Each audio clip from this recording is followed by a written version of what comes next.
No matter if points are gained or points are lost, there will be much to discuss. For analysis regarding tonight's Winnipeg Jets game, here are Dave Manouk, Ezra Ginsburg, and your host, Drew Mandel. The Illegal Curve post-game show, presented by Play Now, the official sports betting partner of the Winnipeg Jets, starts now. In a battle of 1 versus 3, 3 was a lot better than 1, and now 3 is in 1, and 1 is in 3. If you catch my drift, you might not, which I'm okay with. Why was 5 afraid of 6, Drew? Because 7, 8, 9. Right. Thank you very much.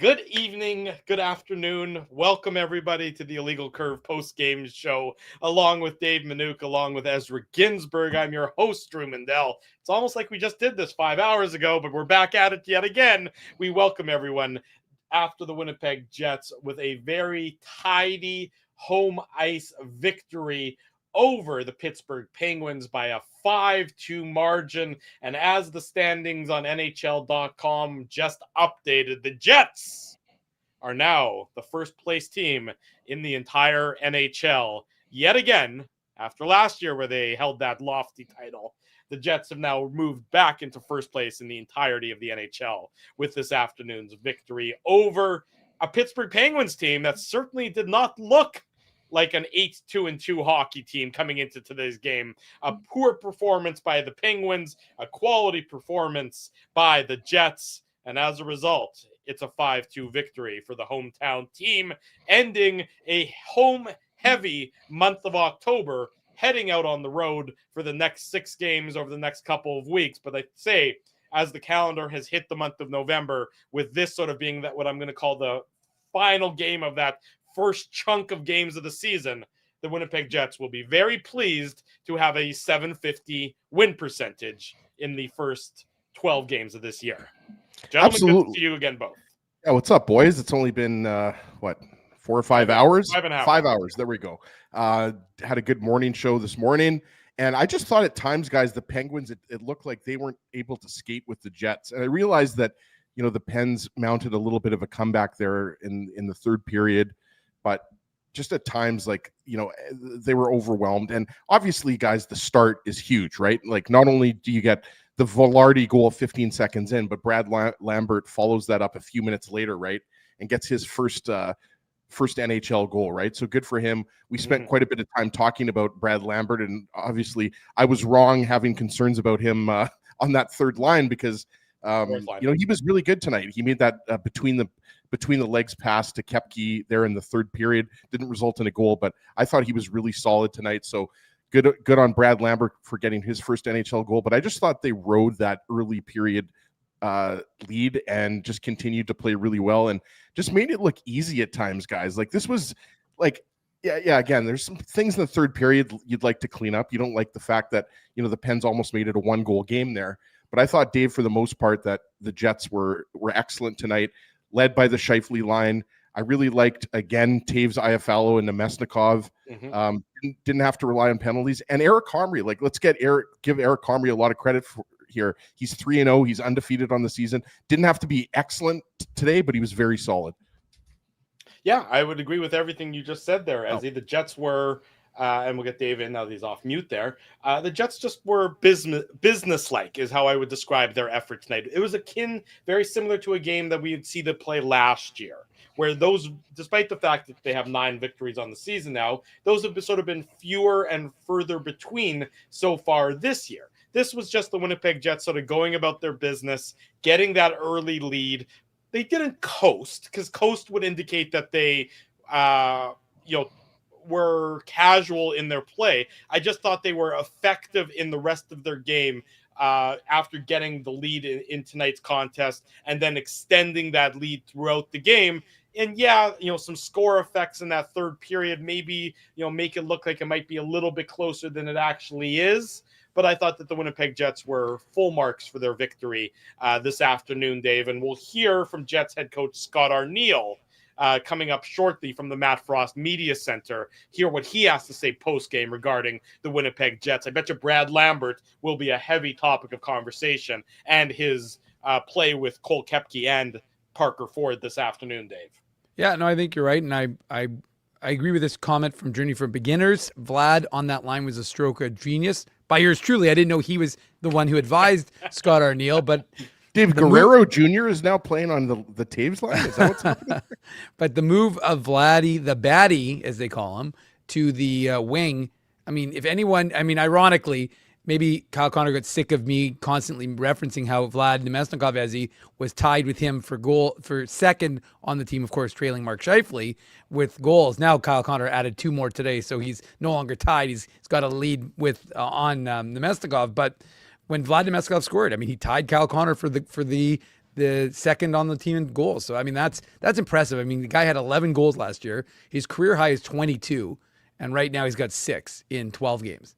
And do I anticipate that he's going to get to 41? I don't.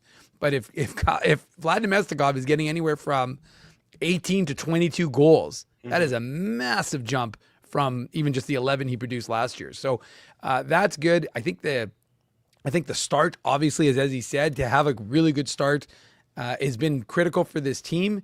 And I thought, again, having a really good second period was important because Scott Arniel, like while I was watching that second period, for the most part, obviously, but while I was watching it, all I could think about was like, this has been, and I know that Crosby obviously got that goal right at the end of it, but this has been the way that Scott Arniel's wanted his team to play. Not have a lull, not, okay, and then we can kind of rise up in the third and do whatever we need to do.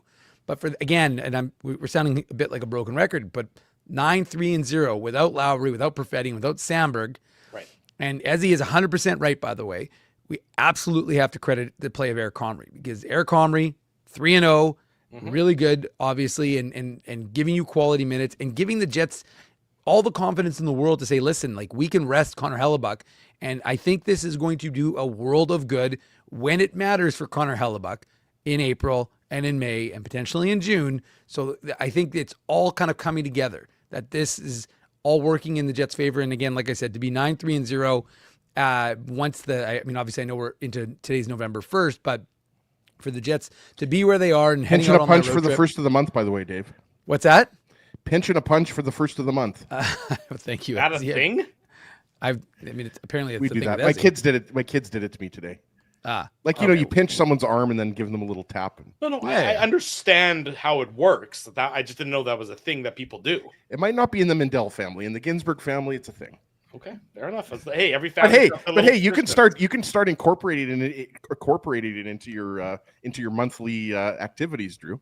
No, I think I'll take that under advisement. I'll sit down with Laura and the kids and see how they feel about that as an idea moving forward. But I'm not certain that it's going to be something that we move forward with. You talk about Eric Comrie, 1.7 goals above expected, goals saved above expected today. He was solid for the Jets. Look at Drew with the stats. I like it. I know. It's almost like I pull him up on a computer screen over here. It's just, he's becoming not even becoming. It's not. We shouldn't even be surprised anymore because it's now been 2 years of him just being a steady backup goaltender for the Winnipeg Jets, where he's not.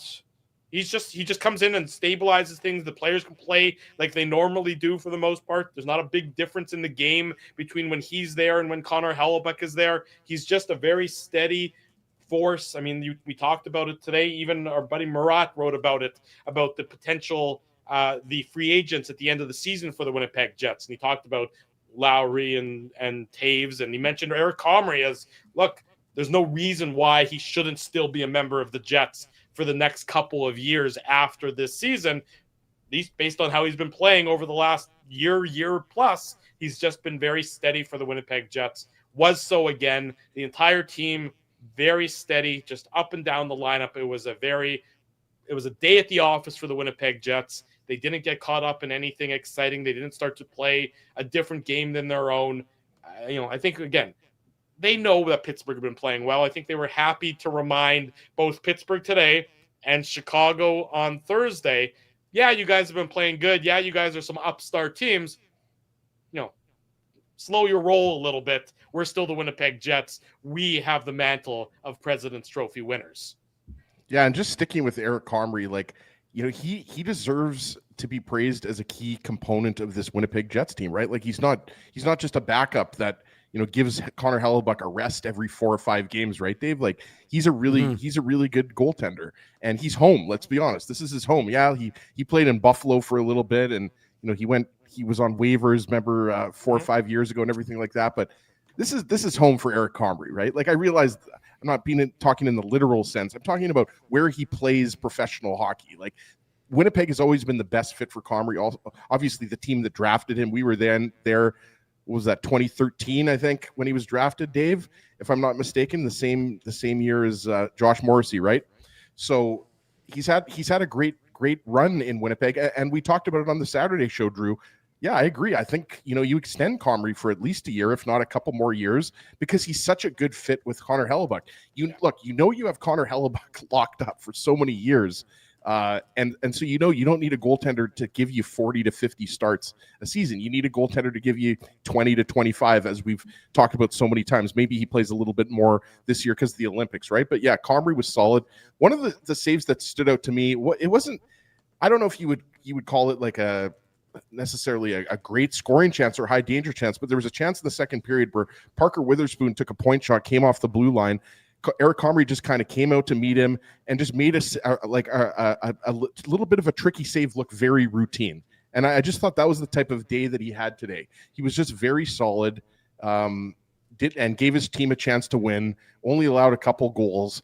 And that's kind of, what he's done so far in his 3 starts. He's just been very solid. Hasn't necessarily stolen the show, but you don't necessarily need a backup goaltender to steal the show, right? Like you're just asking him to give you a chance to win. So he was really solid tonight. The nice thing, Ezzy, though, is that he didn't have to come up with big saves right off the hop because the Jets were busy taking the puck to the other end and scoring goals. So unlike in that game, especially against the Islanders, where he was required to make, a save right away, it was kind of nice for him in the sense that they gave him that run support early in the game and really started to roll. And you could sense it, right? You could sense that the Jets, I mean, it's funny because at one point you're looking at this Penguins team and you're like, how is this the first place team? Because they just didn't look. They looked a bit disengaged, and I believe is this the first game of the road trip for them? No, they won in St. Paul on Thursday night. Right. So, but are they in a long road trip, or are they in the midst of one?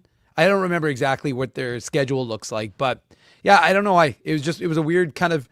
They just didn't seem like a team that was really into it. Right? They didn't have a lot of pop. Yeah, right? Yeah, that's a good way of maybe the loss of Brazeau was really throwing them off. I don't know, but Brazeau or Brazeau?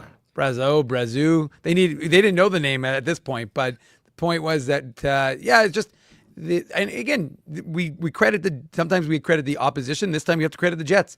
Jets came out.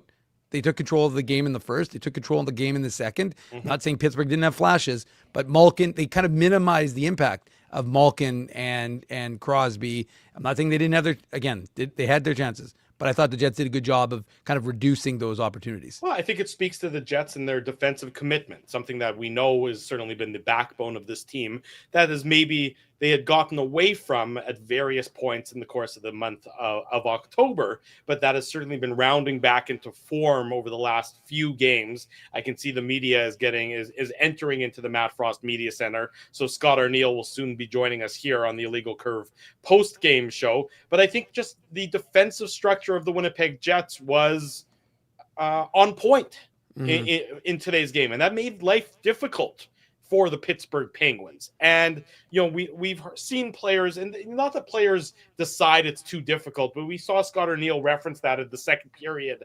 I can't remember which game it was last week, where he said, look, I guess the Jets, we decided that it was too difficult to play that way in the second period, so we stopped playing that way. I think the Jets made life difficult for the Pittsburgh Penguins, certainly in the first 20 minutes and the first 40 minutes. And it gets to a point in time where you become demoralized if you're the opposition, that whatever you're trying to do is ineffective. It's not working. So you, to some extent, not that you consciously give up on doing it, but you look to cut corners. You look to try and find the easy way to get there.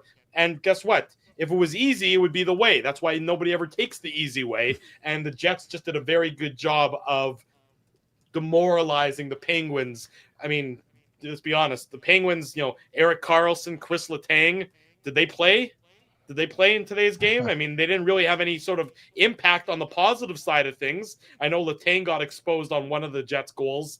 I can't remember exactly which one it was off the top of my head. That was the Nemesnikov goal. Nemesnikov goal. Yes, exactly right.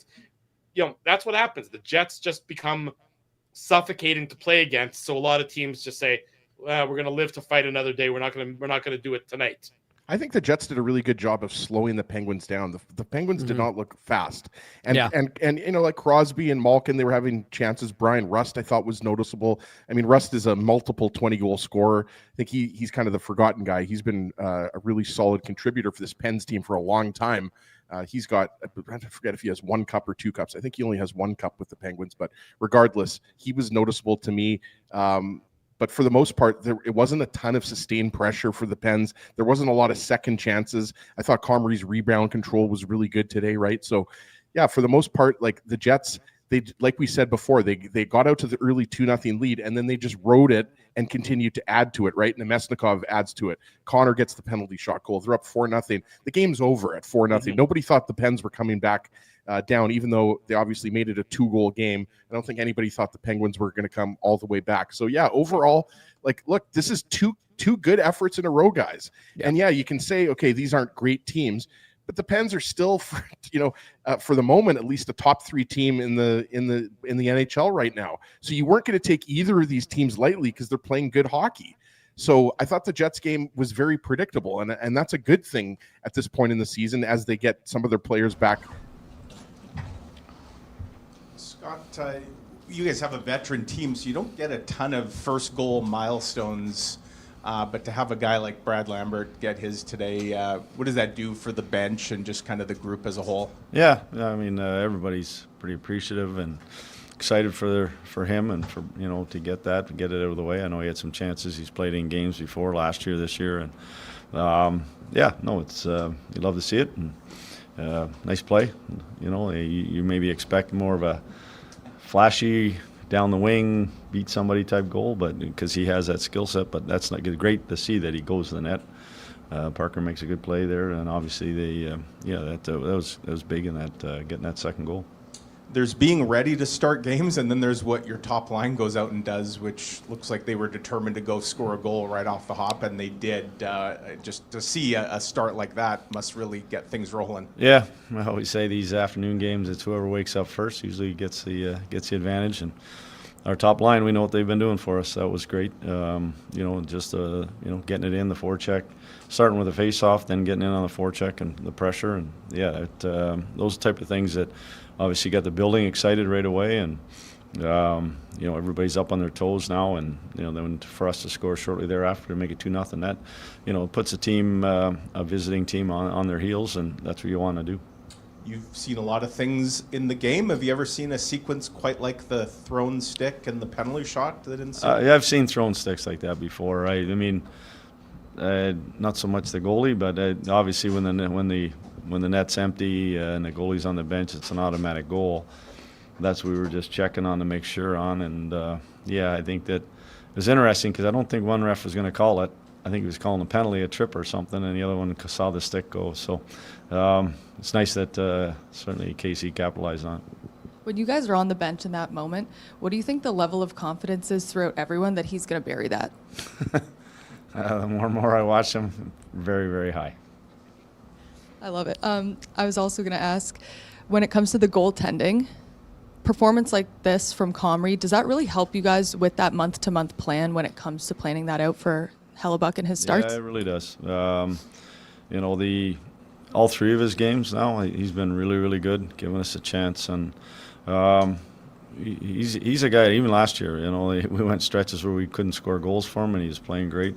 For me, we know what this season looks like, the schedule looks like, and he's going to have to play some more games. And when he does that and he plays he's been doing that for me for 2 years. So when he does that though on a consistent basis, you can really see this. The teammates they want to make sure they go out and do their best in front of him. Just wanted your thoughts on where Vladislav Nemesnikov's game is at. So who's? Vladdy. Yeah, you know what?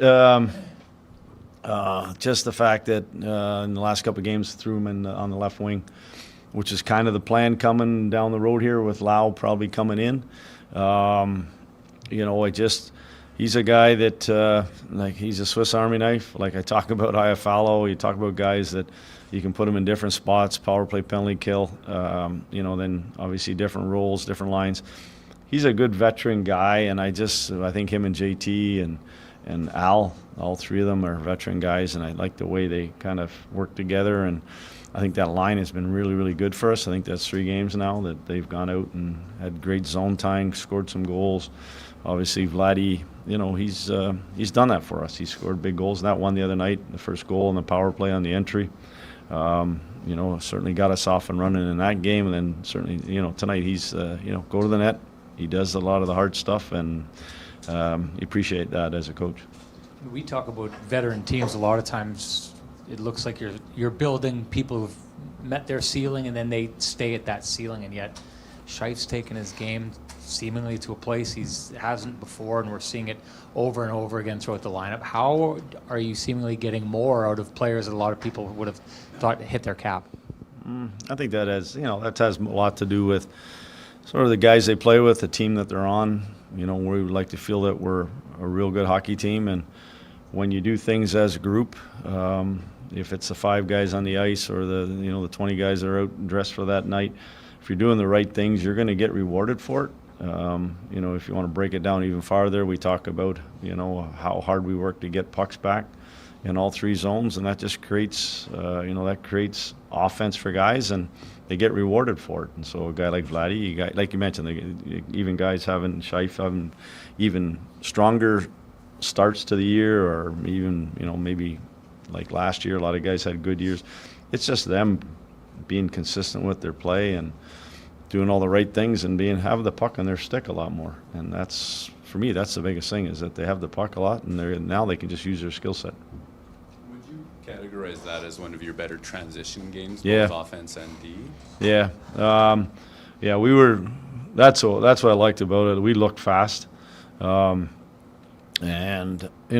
I had mentioned about, that the team the other night, Chicago, trying to clog up the neutral zone. Pittsburgh's trying to do that with both coaches, new coaching staff, trying to really kind of slow the game down when they don't have the puck. I thought we played extremely fast. We got out of our zone fast. We got the neutral zone transition. We moved it quick. We didn't hold on to pucks. We didn't dust it off. We didn't take it back. And that looks more like us from last year. And it's been coming back into our game, and it's been a lot better in the last 3 or 4. And we're hard to defend when we come at people with speed like that. You say it's been coming back in your game. I was going to ask, is there some one thing that clicks? Is it a series of good decisions, or how does that improve? Well, I'm going to start it with starts in our back end, our D, when they can work to get back, get pucks quick, and then move it quick. And that might be your partner. That might be trying to find the middle of the ice, whatever it is, or.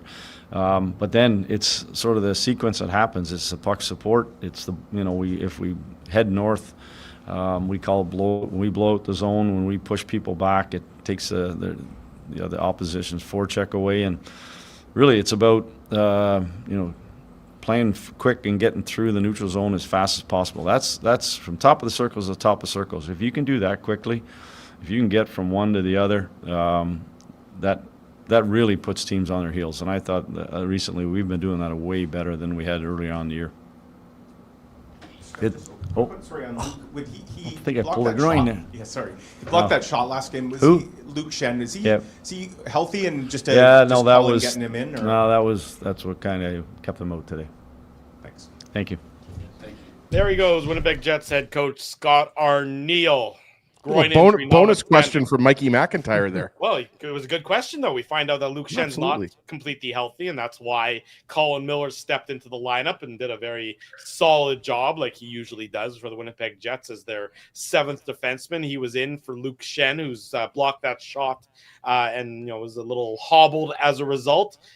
playing with speed. That's what the Jets do absolutely best. That's when you know that they're at their best, is when they are moving around that ice surface effectively and quickly. Not a fast team, not the fastest team in the league, but they can move around the ice in an intelligent and skillful manner that puts themselves in good positions to succeed. And that is certainly what you saw in this afternoon's contest against the Pittsburgh Penguins. The Jets scored 5 goals. That means we have a bunch of goals to talk about. Let's get into it here on the Illegal Curve post-game show. The Play Now game recap. The game recap is brought to you by our friends at Play Now. When you sign up for Play Now, you get to choose your welcome bonus up to $250. Don't bet on illegal sites. Bet with Play Now instead. Conditions apply. 18 plus. Enjoy responsibly. If you were a little late to get into the game, maybe if you stopped to get a little bit of a popcorn or maybe some licorice or whatever might have been, you may have missed the opening goal because it came 15 seconds into the game. Gabe Velarde, who I understand is going to go to the pool hall later on tonight, now that the Jets have the rest of the night off. He banks it in off of Artur Silovs. It starts with Kyle Connor, as it does so often, in the neutral zone with speed over to Scheifele.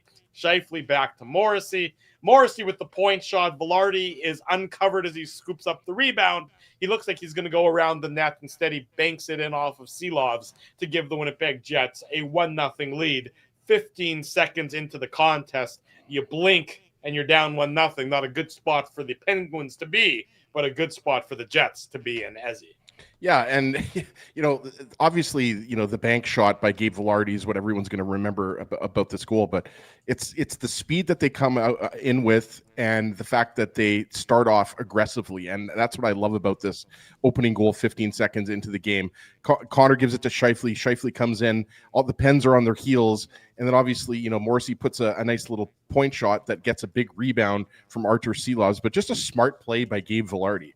Right, like he's behind the net and he decides, instead of trying to feed it to maybe Connor in front, he decides to bank it in off of Silov's pad. So again, just another example of those silky smooth mitts from Gabe Velarde, Dave.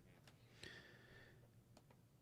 was trying to get a tweet in, Ezzy. Sorry, you got me while I was mid-tweet trying to send folks to the chat. But the one thing that I wanted to focus on in this goal was Kyle Connor doing exactly what Mark Scheifele did on Kyle Connor's goal against the Blackhawks. Because it was funny, we were talking about that, and when Mark Scheifele was asked about it yesterday in his media availability, I don't remember who asked him specifically, but he basically was like, I didn't really know what he was doing, so I just drove to the net to try and create some chaos because Kyle Connor is so deceptive. He didn't think he had any room, and you could tell by Gabriel Velarde's reaction, the way he was set up beside the net, that he thought he was getting the pass, and yet Kyle Connor went top corner against the Hawks. And so on this play, you're right, Kyle Connor, what does he do? He drives the net, and he takes 2 of the defenders to him, and he gives Gabriel Velarde that time and space. So again, it's those little unheralded plays that you don't necessarily get a point on, but it's such a critical thing for you to have success. So what a way for the Jets to start 15 seconds in. And as Drew said, if you weren't paying attention right off the hop, maybe you're getting a little popcorn, getting ready for the game, Ezzy. Yeah. You missed something big. And if you were even a few minutes later than that, you missed another goal. This one, a historic goal for Brad Lambert and his family. A beautiful one. It'll go up on the mantelpiece eventually. Kevin Sawyer asked him about that during the first intermission. Brad Lambert, his first of his career in the NHL. Assist to Parker Ford. He gets his first assist of the season, and Cole Koepke also getting the secondary assist on this one. It looks like Owen Pickering is trying to hit, I think, Nola Chari with the pass, and it turns into a neutral zone turnover. Parker Ford comes down the left side. He goes around the net, and he feeds it in front.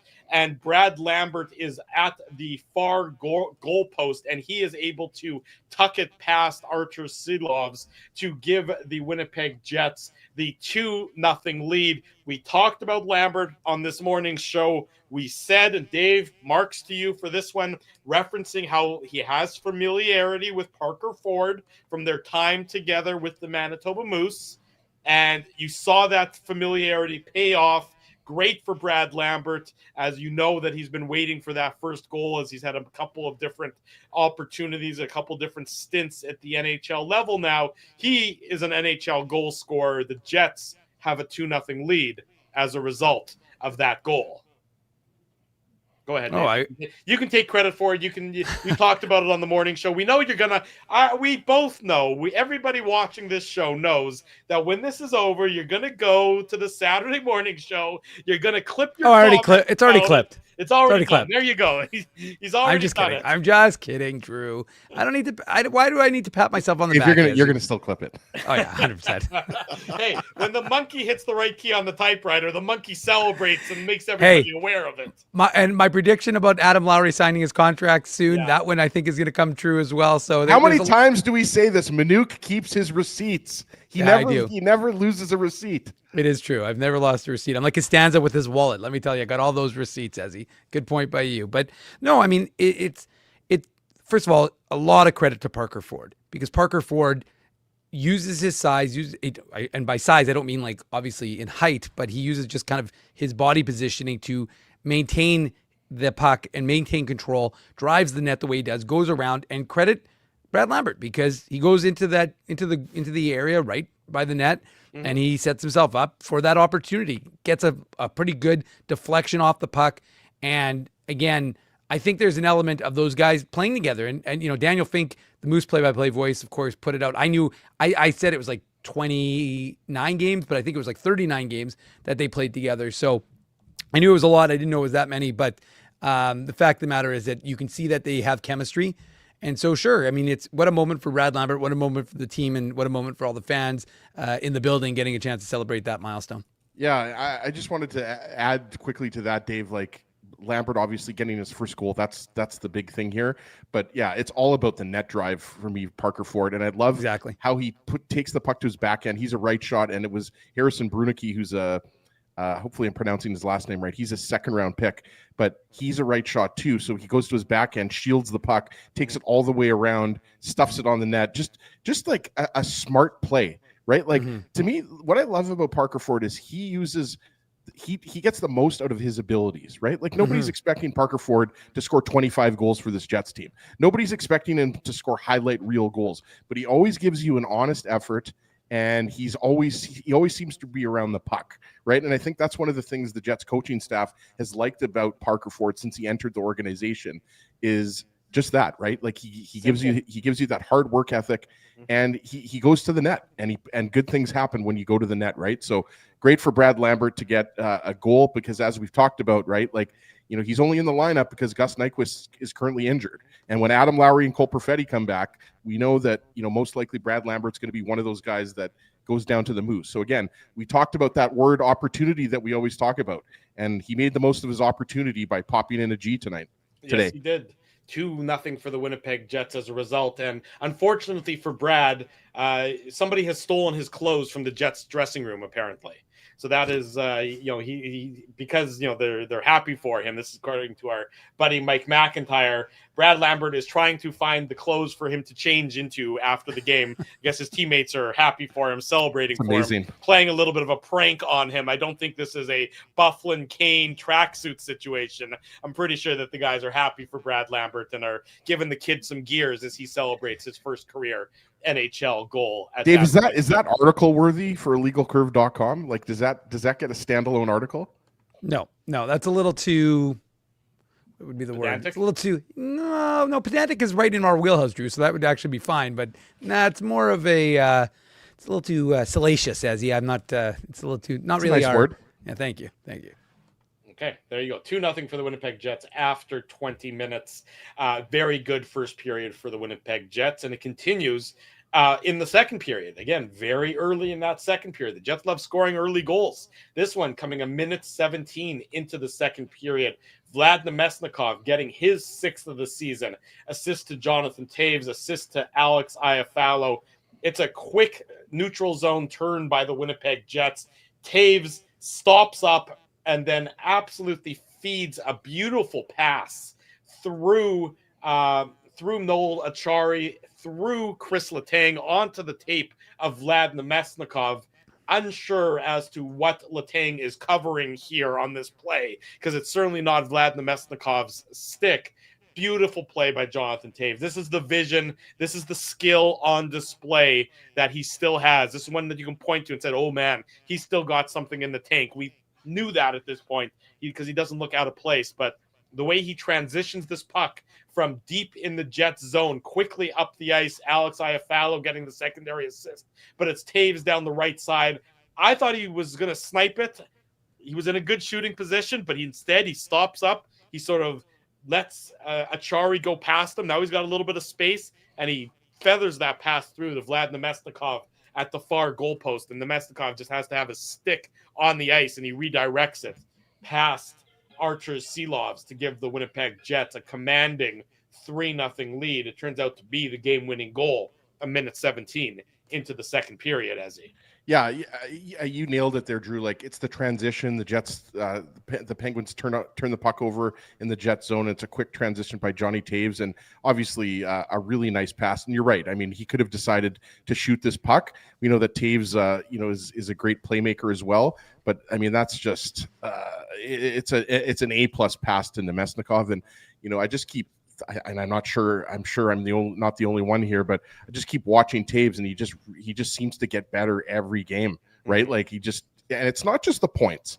Like it's not just. It's obviously getting this goal turned out to be the game-winning goal. It's a crucial goal, but it's not just that. It's how he's fitting in with his teammates. It's how he's looking off the rush. It's just overall. I just think Jonathan Toews is starting to look like the old Jonathan Toews, you know what I mean? Like, and that's what the Jets were hoping for when they signed him, right? They weren't bringing him back so that he could, rediscover his game 50 games into the season, right? Like, they were bringing him back to be an impact player for the Jets. Obviously, not an impact player like Scheifele, Connor, or Velarde, but you guys know what I mean.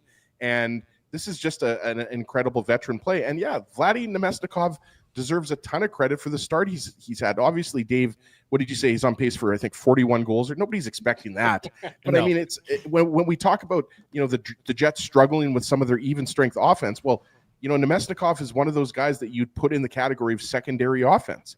And now he's up to 6 goals, and he's playing really well with guys like Perfetti, Lowry, Nyquist out of the lineup. So again, these last 2 games have been obviously much better than, the previous 3 or 4, but you got to give, the Jets depth scoring some credit here. They're coming through when they need to. We talked about Brad Lambert. Like, that's a depth goal. Vlad Nemesnikov, that's a depth goal, right? So I like it. And hopefully, guys, a Vladdy game-winning goal in the Jets game, hopefully that's going to mean a Vladdy game-winning home run in the Jays game, right? You see what I'm saying there, Drew? Parallels. I do like the fact that Vladdy Guerrero Jr. wore the Marie-Philippe Poulin jersey to the game tonight. Oh, really? Yeah. That, chef's kiss. Well, when he wore the Matthews jersey, I was like, oh gosh, But now that he's wearing the Marie-Philippe, that's really getting the feeling of a winner on you to start a do or die game 7. That was a real nice jersey that he was wearing, a real sweet jersey to wear to the game in Toronto later on, and coming up in about an hour and 40 minutes from now or so. We'll still be live, of course, but leading into the Jays and you might be. I don't know if I'll be alive if that's the case. But the other thing we should mention, courtesy of our friend Brad Schlossman, not my knowledge, I'm just stealing it from Brad, who of course works for the Grand Forks Herald, covered Jonathan Toews when he was a UND. I think he was a Fighting Sioux at that point. Yep. Now they're the Golden Eagles or something like. I don't know. I'm joking. It's not Golden Fighting Eagles. Hawks. It's Fighting Hawks. But the fact is that when Jonathan Toews, of course, was there, had a storied career at UND. And as with the result of that point, Ezzy passes Zach Parise for the all-time points producer in the NHL for players who have attended UND. So he now has 890 points, moving him one past Zach Parise as the all-time leader for UND. That's that, like I said, courtesy of our friend Brad Schlossman. They had some good players. Like, we didn't even mention TJ Oshie. Right, yeah. He played for UND. Not quite as many. I look. As someone asked, he finished just shy of 700, I think. Well, back. I mean, they've still got some good players on their team now, and then you throw in a guy like Brock Besser. I mean, there've been a lot of good players play for UND. That's for sure. Oh, hold on, we got Ken chiming in from North Dakota. There you go. Love it. Our buddy Kenneth Gardner chiming in as he usually does. Drew and I Big were Jets just fan. we were just in North Dakota. We were just at Happy Harry's. We were also at Jersey Mike's. I was really Jersey impressed Mike's. with Jersey Mike's. That was in I think Fergus Falls though. I think we went to Jersey Mike's like before Grand Forks, right? It was before. I thought we'd already passed into North Dakota. You might be right. I can't remember. It was a couple weeks ago. In any event, moving on. By the way, yeah, Dave. big shout out to Ed. Thank you for ordering his IC hoodie. Nice. And Dallas says I'm going to be ordering some IC swag on Thursday for a payday. So looking forward to a new hat and hoodie. No, but Dave, we don't want Dallas spending all of his money from his payday, right? Like just spend a little bit, Dallas. Like, and don't hold on, spend I'm gonna give one last shout out because Disgruntled Wheat asked, does IC have any pins or stickers that I can drop into my hockey related geocaches? And Drew, we don't have any that we sell personally, but right. Label Daddy. If you want to order an Illegal Curve sticker, go to our new sponsor, Label Daddy. And Dirty Dangles. Shout out to Dirty Dangles. Just ordered a hat and t-shirt. Actually, not an Illegal Curve one, of course, but ordered something. And for all of you wondering what we're talking about, the Illegal Curve merchandise store is open. So if you go to our website, illegalcurve.com, click at the merchandise, or just hang tight here on the post-game show, and we'll bring in some of the great new IC merchandise that we have available. So you can, of course, get your IC gear. Order it now. You'll have it before the holiday season begins. So there you go, some IC merchandise. You can check it out. It's all available online through our website, illegalcurve.com. Dave put the link into the chat as well if you want to find out some of that great new IC gear. I'm really loving the new IC ponchos. Really nice addition. The Jets make it 4-0 at the 12-13 mark of the second period. The traditional short-handed penalty shot. Mm-hmm. Kyle Connor is the one who is awarded the penalty shot. Seelovs is the victim because he had no chance. And you could almost see him hoping, praying, guessing as to what Kyle Connor is going to do. He was badly overmatched in this entire instance. Frankly, I would have had no problem if they had called it a goal on the ice before the penalty shot. You know, he's right. Kyle Connor steals the puck. He's got an open net. Seelovs throws. But it's only if the goalie has to be. I understand. On the bench. Referees have the discretion to call it an automatic goal. Sure. Drew, it's a fair one because I thought the same thing. I thought they could have called it a goal because if he does, but for doing that, it's in the back of the net. But. Exactly right. I mean, as it turns out, it doesn't make a difference because Kyle Connor, again, I just went back and I watched the highlight again there.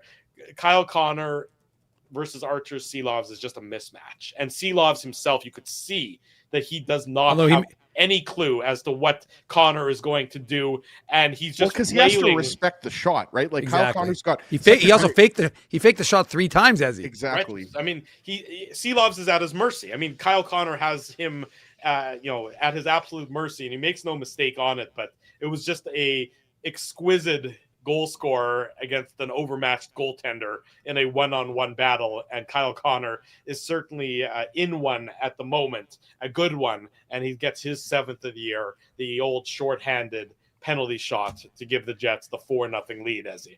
Yeah, and Dave, you were there. You were there in the building for that goal, and I'm not sure if anybody contacted the City of Winnipeg Water and Waste Department, but that was an absolute filthy goal that maybe deserved to be cleaned up because that was just. I agree with Drew. I mean, like that was. You didn't like that one? God, I was wondering where you were going with that, and that is not. No. Just a general no. Just shutting that one down. I was trying to come up with something funny. You were trying to come up with something on the fly, and you got into some trouble there. I could tell. Yeah. I got a little. You overcommitted, and you were exposed. I did. I overcommitted. I didn't finish strong. It started off with some promise, but I definitely did not finish strong. But yeah, just what a move. And I agree with you guys. I mean, could that have been called an automatic goal? Sure. But again, guys, like let's give and I will admit I will wear egg on my face here that I was wrong about Kyle Connor and his impact to be an effective penalty killer because this is, again, it's pressure. It's the pressure and the speed of Kyle Connor creating havoc. Artur Silov kind of he's scrambling a little bit. Like he should have been able to get that puck to his defenseman. Like that was an egregious turnover. Obviously, when you've got Kyle Connor, Dave, breathing down your neck, it's easier said than done. But let's give Connor credit here for, like, again, the Jets are up 3-0. I forget.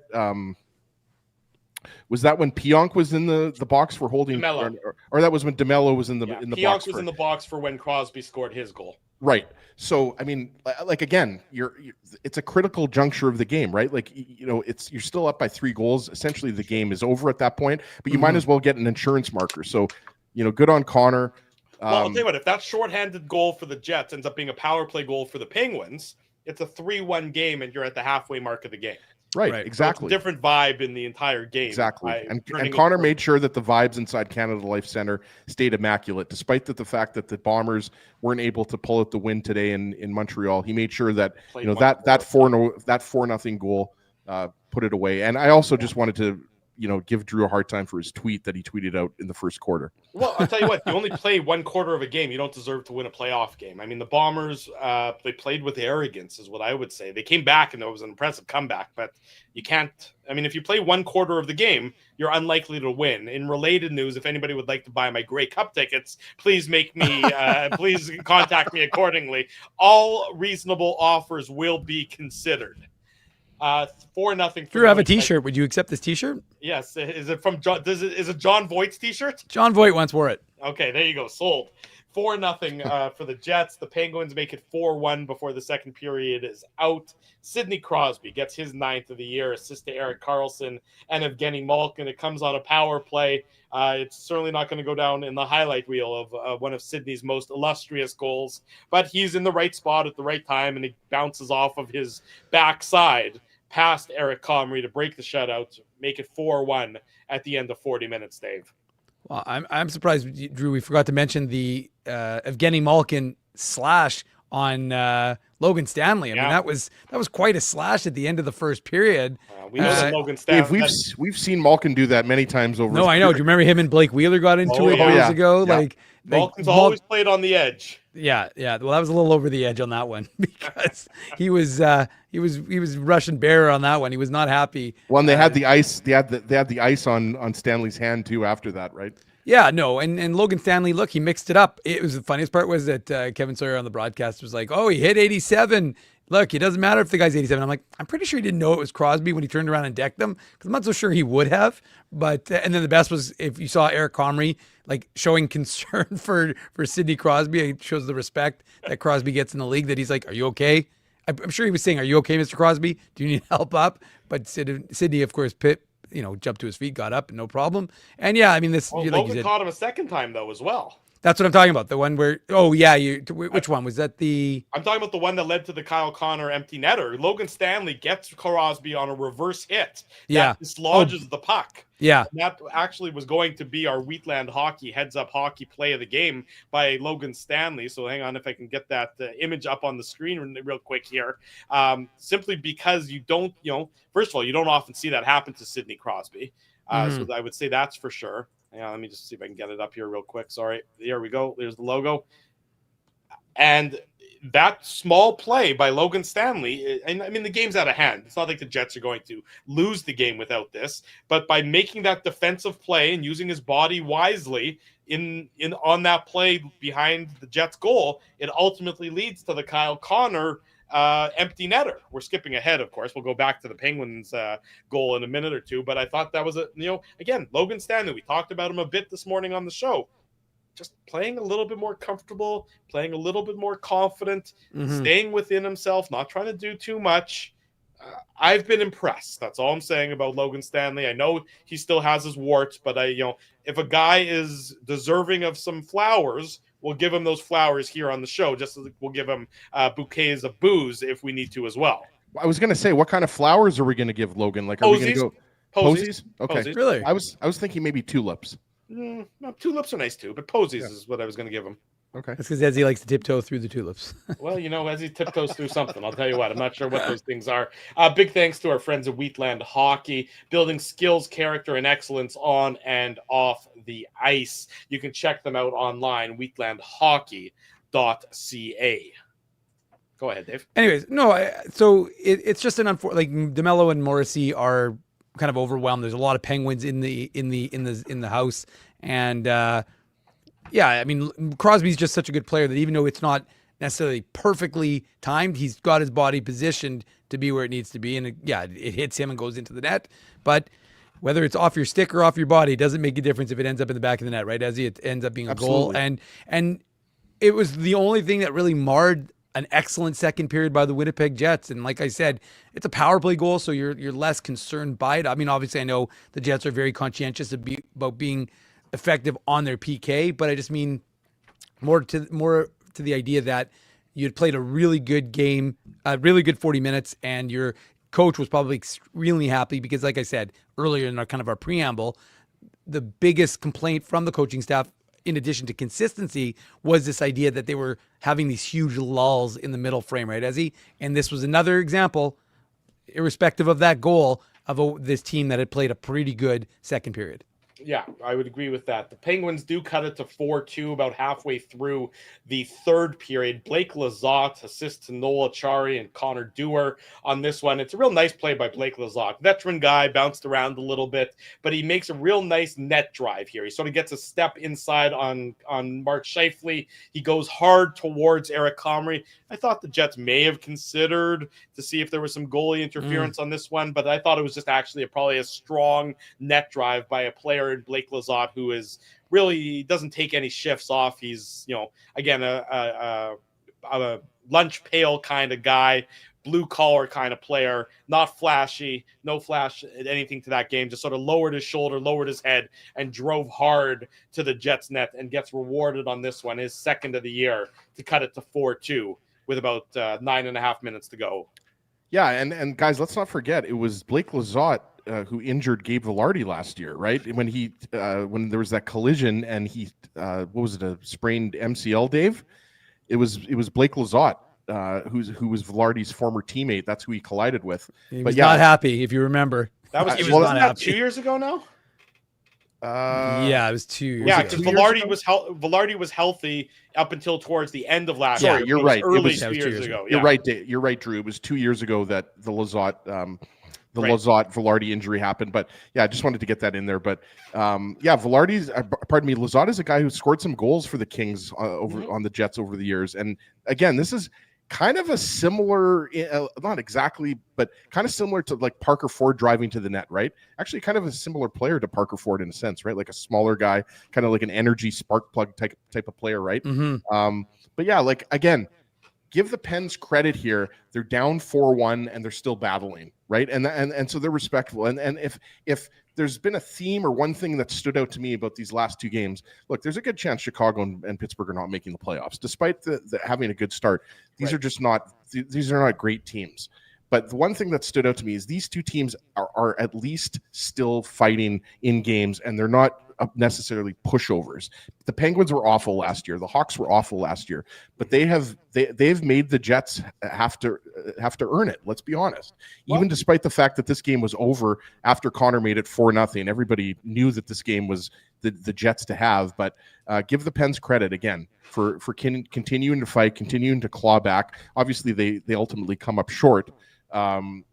But it's nice to see. Look, in the same vein, I would give credit to the Jets for not taking a weaker opponent. Absolutely, lightly. Yeah. Even absolutely. Yes, their record is good on paper, but at the same time, the Winnipeg Jets still have to go out there and they reminded everyone that you can play a good game, but we're going to play a better game. We're going to take control of the situation. The Jets have done that for the last couple of games after there were times earlier this year so far where they haven't been doing that. For sure. They're teams that the Jets need to beat. And they're also, based on what happened in that Utah game, and the Minnesota game, I would argue, and even the Calgary game on the road was not a great win. Even though they did end up getting the 2 points, they needed to come up with not only 3 good periods against Chicago, but they needed to follow that up with another big win against Pittsburgh here. Now they've got a couple days off. We've talked about that.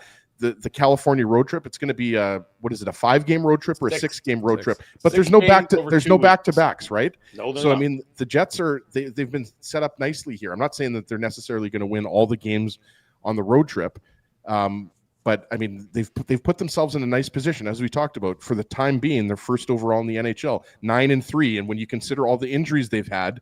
I think that's you got to give them a lot of props for the position that they've put themselves in. As Dave always says, you just keep banking those points early in the season, and it's going to pay off later in the season. You're absolutely right. In fact, in the month of November for the Jets, it's a heavy road month. We talked about that, but there's only one back-to-back, and that doesn't come until the 28th, 29th. So really, the schedule is, I mean, the next 2 weeks is not a particularly heavy schedule. Tuesday, Friday next week, and then Sunday, Tuesday, Thursday, Saturday. So again, it's not as compact as you might have expected it to be.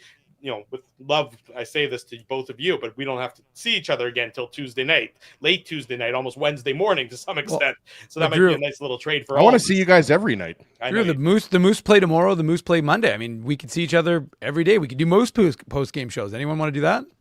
Did you just say Moose Poos? Is that going to be a spin-off show called Moose Poos? Yeah, I don't know what that is, but sure. One of the words you can't say on whatever this medium is, but let's not even go there. Jets. But speaking of Moose, if people want to go, by the way, I was going to give away tickets. The person who I was scheduled to give tickets away, we have 4 tickets in the illegal curve zone tomorrow. If you'd like to go to the Moose game, sitting in the illegal curve zone, Ezzy, seeing the Jets of tomorrow, literally tomorrow, 2:00 puck drop. It's the what's it called? It's not the fairy tale game. Yeah, fairy tale game. Oh, yeah, it's the fairy tale game. Fairy tale game. So if you want to take your kids and give them the magic of that, you can do that as well. Yeah, I'm actually the nightmare character. At Drew's the opposite. I was going to say, Drew, your life has been a fairy tale, so I thought maybe you'd be at the game. I jump out at the kids and scare them throughout the course of the game just to remind them of reality. This is what could happen to you. So if you want to go to the game, dave@illegalcurve.com or hit me on the socials. 5-2 Jets win over the Pittsburgh Penguins this afternoon. When we come back on the Illegal Curve post-game show, our buddy Mike McIntyre has some deep analytics that are going to be of relevance to everybody for what's happening later on in about 90 minutes time. So stay tuned for that. Drew Mandel, Dave Manouk, Ezra Ginsburg. It's the Illegal Curve post-game show. It continues on this Saturday evening.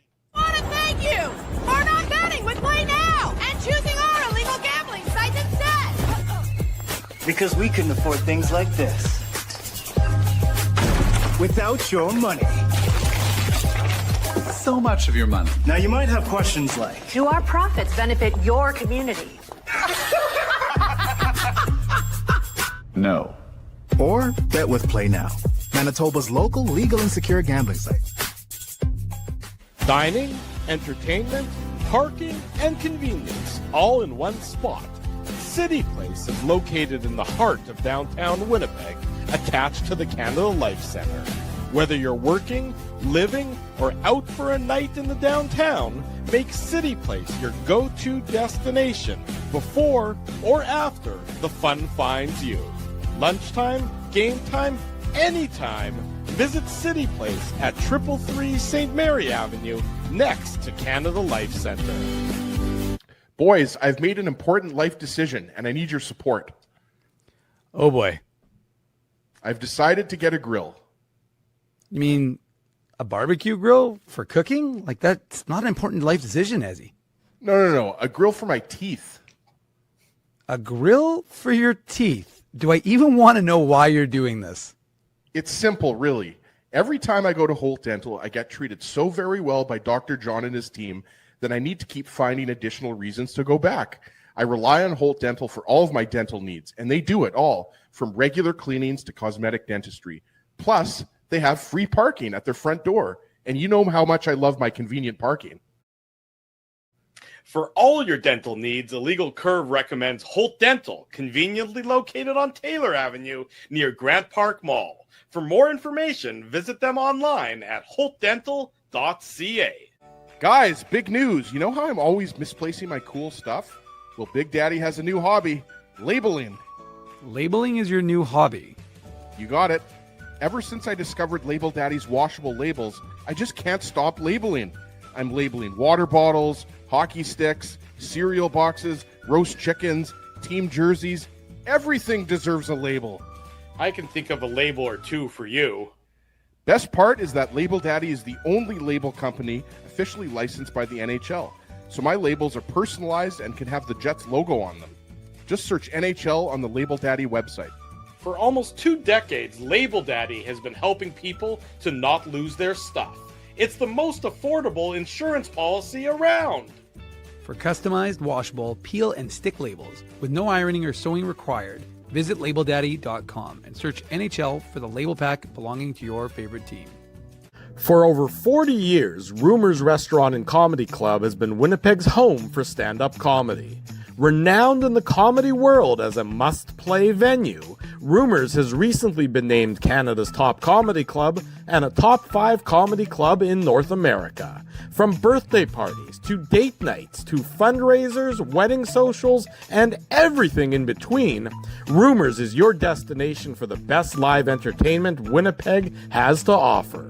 For information on upcoming shows, Rumors' incredible promotions, and to purchase show tickets, visit rumorscomedyclub.com. At Boston Pizza, a fast lunch doesn't have to mean fast food. Now you can get a $15 lunch served in just 20 minutes, including your choice of a main, side, and drink. That's right, lunch for $15 at your local Boston Pizza.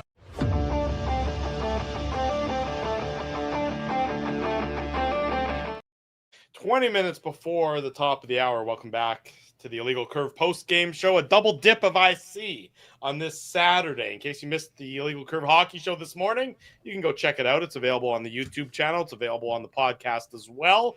And of course, the Illegal Curve post-game show happening right now is presented by our friends at Play Now. That really is going to continue unabated, at least for the next couple of minutes. And then we'll all go our separate ways until guess it's going to be Wednesday morning is the Jets next our next post game show, because the game on Tuesday starts at 9:30 Central Time, which means post game will be about 12:10 a.m. Oh boy. The next 2 weeks, Drew. The next Wednesday. 2 weeks. I know the next, but at least it's the only one that's at 9:30. Yeah, that's after Tuesday. Everything's at 9 o'clock. So if you thought, by the way, just think about your Friday. I guess the Jets play Tuesday, and then they play again on Friday. So Friday's post-game show is going to end at the about start of the 1 Illegal a.m., Curve hockey show. and the Illegal Curve hockey show is going to start 8 hours later. So that's a fun back-to-back for us to get used to, but that's okay. We do it all for you, the good audience, and all we ask you in return is that you smash the like button, you subscribe to the channel, you turn your notifications on, and you tell your friends, you tell your family. The best place to be after each and every Winnipeg Jets game, and again on Saturday mornings, is the Illegal Curve YouTube channel. The Jays and the Jets played on October 16th. The Jets won 5-2, same score they did tonight. The Jays won 8-2. On October 20th, the Jets won 2-1. The Jays won 4-3. On October 24th, the Jets won 5-3. The Jays won 11-4. And on October 28th, the Jets won 4-3, and the Jays won 6-2. So I like it. The last 4 times the Jets and the Jays have played on the same day, both teams have won. Will that continue? Well, Yes. The Jets did their part, 5-2 over the Pittsburgh Penguins. We'll know in about 3 hours' time, 3 hours plus a few extra minutes, if the Jays will do the same and if they will become the 2025 World Series champions. Do we know who's throwing the first pitch yet, by the way?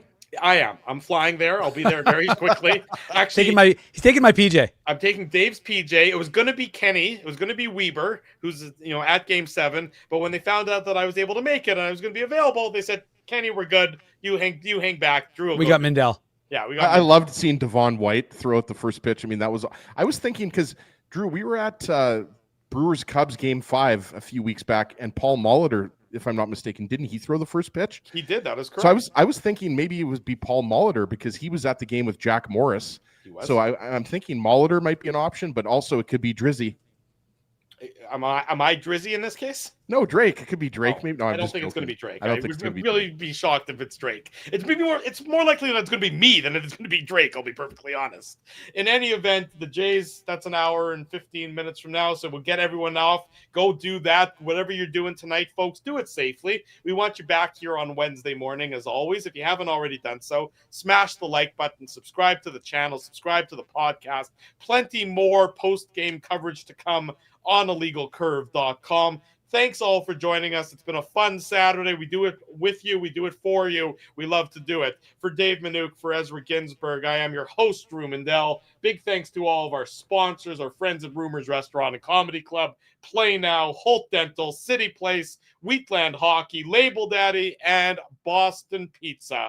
And you support those fine businesses because of their continued support of Illegal Curve Hockey until Wednesday morning at about 12:10 in the morning. We wish you good night and good luck. Go Jays. Thanks everyone for joining us. This has been the Illegal Curve post-game show.